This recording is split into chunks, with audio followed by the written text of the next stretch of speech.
Hanap mo ba yung mga aesthetic clinic na pwede ka mag-relax at mag-pamper? Don't worry mga ante ko kasi I got you. Tara!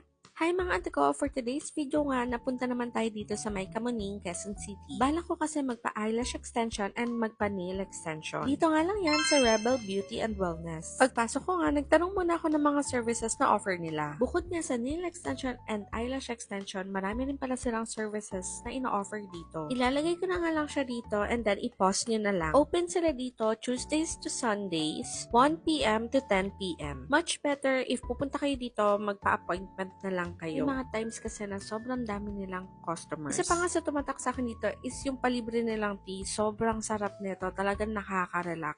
Napaka-accommodating din ng mga staffs nila. Tapos, ayun na nga, pinagawa ko na nga rin yung nails ko kay ate. Isa rin sa mga naganda ko service nila is yung pulido sila mag-work. At saka in the trend sila ha. Kasi yung mga nails na pinakita sa akin ni ate, yung mga design, usually ito na yung nakikita ko ngayon dito sa TikTok. Pero yung pinili ko is yung simple lang. Ito nga yung nails ko before ayusin ni ate and then boosh! Ito na siya.